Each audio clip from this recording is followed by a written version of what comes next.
Most players protect their pieces at all costs, but in this game, I did the exact opposite. I sacrificed 3 pieces just to eliminate my opponent's queen and create one unstoppable plan.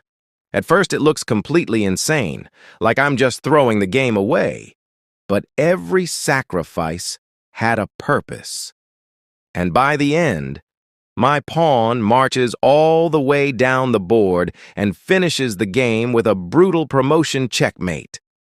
Let me show you how sacrificing 3 pieces turned into the winning attack. The game starts with d4. I respond with knight f6, and after c4 I strike straight in the center with d5. He develops his knight, and I push my pawn forward to create a strong pawn chain. He takes in the center, and I recapture with my knight, which is a slight inaccuracy.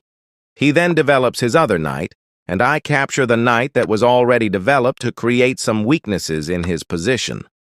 I play g6 to fianchetto my bishop on the long diagonal. I'm not sure why he played h3. I guess he didn't want to get pinned by my bishop. Then I fianchetto my bishop, and he develops his dark-squared bishop as well. I castle, he plays e3, and I push my c-pawn forward. My idea is that if he takes it, I'll get a fork with my bishop. He develops his other bishop.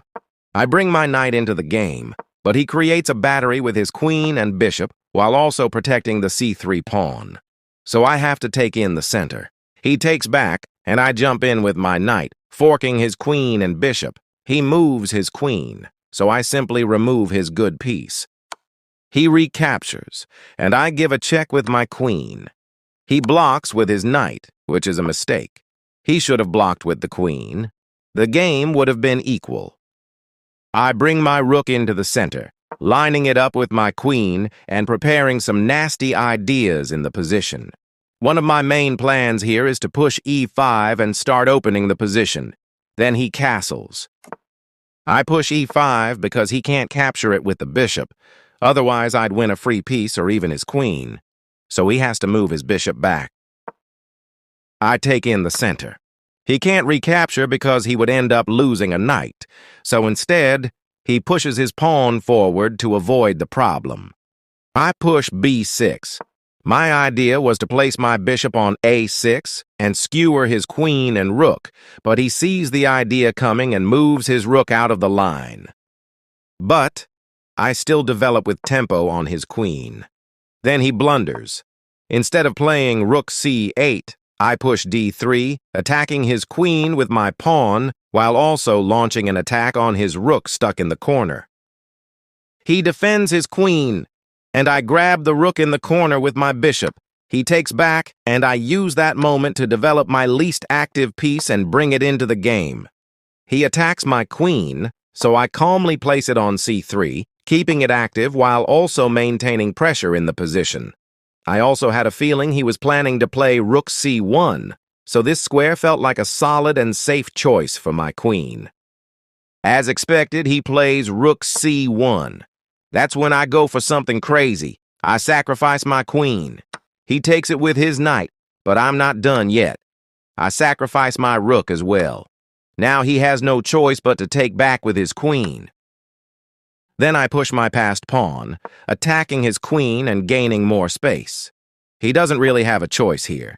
If he doesn't deal with the threat, he's simply losing. So he's forced to block it. And right at that moment, I continue the idea by sacrificing my bishop as well, keeping the pressure on. He accepts the sacrifice, and I push forward to promote my pawn to a new queen, creating a fork on his queen at the same time. He takes the queen, but that's exactly what I was expecting, because now I recapture with my rook and keep the initiative. Now, the plan is pretty simple. All I need to do is eliminate the pawn on a2, and once that pawn is gone, my outside passed pawn will be completely unstoppable. From there, I can just push it up the board, promote, and convert the position to win the game. And then I bring my king forward, improving my position and supporting everything. My pawn was already doing a great job supporting the rook, and once the king joined in, the coordination became perfect. From there, I simply pushed the pawn, promoted it, and it resulted in a clean checkmate. Sacrificing 3 pieces just to eliminate the queen, and still ending in a clean pawn promotion checkmate. That's what makes chess so beautiful. If you enjoyed this game and want to see more crazy sacrifices like this, make sure to subscribe and stick around for the next one.